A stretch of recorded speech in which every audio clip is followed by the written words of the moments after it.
Hello everybody and welcome to this introductory video to our revamped VAT Advisor, our online tool to model the most complex of domestic or cross-border transactions, understand the VAT obligations, how to declare it in a return, produce an invoice. And now we've added lots of really exciting tools which will enable you to share the transactions with your counterparties, produce some basic guidance and get some free help from our online VAT experts. Right, let's dive on into the tool. So let's do a common transaction, but which has many different outcomes depending on the countries involved based on their legislative differences.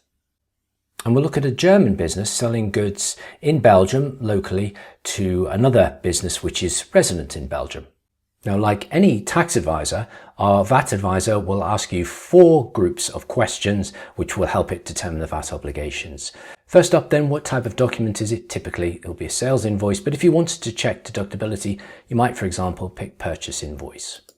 Then, if there's different dates for the supply of the goods or services or the payment, there's advance payment, for example, you may want to change those because they will affect the tax point and therefore which return the transaction's reported in. Next, the advisor wants to know some basic information about the supplier and their customer, and essentially it's which countries are they located in and what foreign VAT numbers or status may they have. And helpfully for all of these boxes, you can click here on the question mark and you can get some guidance on what the box needs. So firstly, for the supplier, you can start typing all of this information in, but we've got some really helpful templates already set up. So we're going to have a German supplier, so just start typing in DE for Germany and then company. There it pops up and you can see German company with a German local VAT number. And their customer is located in Belgium, so it's BE. Now we're going to pick company, but if you wanted to do a B2C, then simply put in individual and you'll see there's no foreign VAT number. But let's instead do a German company because we're doing a B2B transaction, so BE company. And there you see simple Belgian company with a local VAT number. Now, fourthly, advisor wants to know about the supply of the goods or services, and you have 3 different options here. Number 1 is if you know what the supply is, and you can scan through all our listings, and this really reflects the depth of content that advisor has, because these supplies all have different rates or rules around, for example, the reverse charge, or maybe like banking, they may be exempt. So you can pick one off there. And if you know what your supply is, for example, it's an installation, you can start typing and advisor will give you some suggestions. And you can see straight away there's 2 there. One where there's goods with these installation supply, and secondly, it's just a pure installation. Or you can just use these quick picks. There's other goods, or other services and digital services. And those 3 together we find covers over 90% of all supplies. Or thirdly, if you're really stuck now, there is an AI tool here which will help you find the right supply. So you can, by the way, you can see you can use tariff code there, but if you're not sure what your supply is against the legislation and perhaps you've just got an invoice, you can start typing something in there. So for example, I have an invoice which says medical supplies, and then I can just click on here and it's making a call to the AI tool to find the best match. There you can see it's got a few different options, equipment or actual medication. And the reason for that is they will have different VAT rates and treatments. But we're going to stick with other goods. Right, you can see already advisor is dynamically thinking that it's tangible goods, so it needs to know who's responsible for the transportation. You may know the seller or the buyer details, or perhaps you know the income terms instead, so you can pick those and select the right one for you. We'll pick the seller, our German company. Now advisor needs to know where the goods are moving from. Suggesting here, you can see the quick pick DE for Germany because the supplier is in Germany. However, we know it's a domestic supply in Belgium, so let's start typing Belgium. Where are the goods going to? In this case, we can select Belgium. External transport. And now advisor's ready to give us its analysis of the transaction. It's showing immediately that the German seller should not charge any VAT, but why? And the answer's up here in the legislation section, where we can see that advisor's taken our transaction through the EU VAT directive, the Belgium and the German legislation to determine it's a supply of goods, where's the place of supply, and if you can click through on any of these, you can see VAT directive is telling us it's in Belgium. And crucially, it's determined that the Belgium customer is responsible for the VAT, and that's based on Article 194, where the member states may opt to switch the obligations over to the customer, and that's because it's a German supplier. And you can see that in the local legislation available in official languages plus English.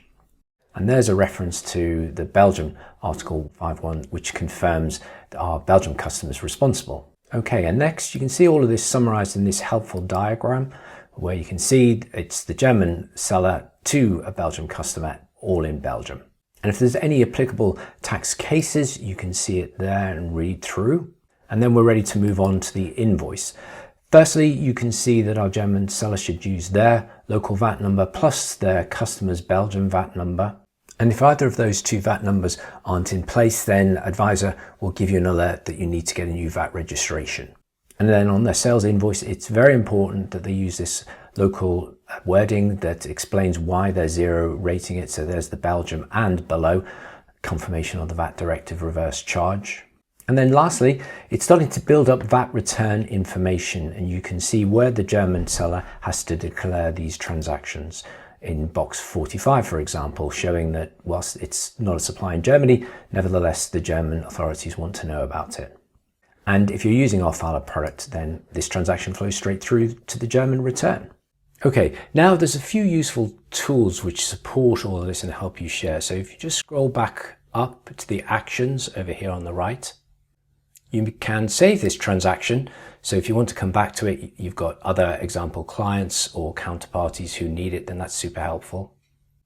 Or for yourself, your customer, your supplier, you can generate a PDF invoice, and that shows it's a sales invoice from a German company to a Belgian company. And there crucially is the invoice mentioning, which must be included. Next, you can produce a written summary of this transaction.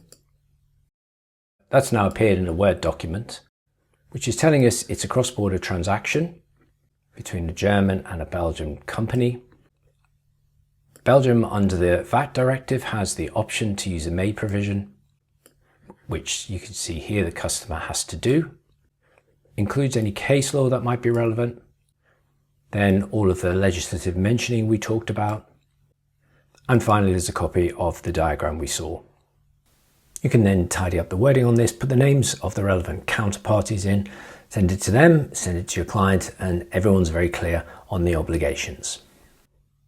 So coming out of that, and one other way to share this with your counterparty is just to send it directly to them within the application. So I'm going to send it to that Belgium supplier and tell them how I think the VAT should be treated so they can confirm it back. And as soon as I press OK, they receive an email with a URL that will enable them to come into this transaction. And you can see over here, the chat has already appeared that I've sent them. And then they can reply to me. It doesn't matter if they don't have their own login to VAT Advisor. They'll be invited to log in and just see this transaction alone. And then my customer's agreeing with me and now giving me the OK to send out the sales invoice. And lastly, if you're stuck with any of the transactions, you're unsure why you're getting the results you are, you can ask our helpline for assistance at any time by clicking here. Just type in your question there, press send, and it will go to one of our helpline experts, who should be back to you in a day or less.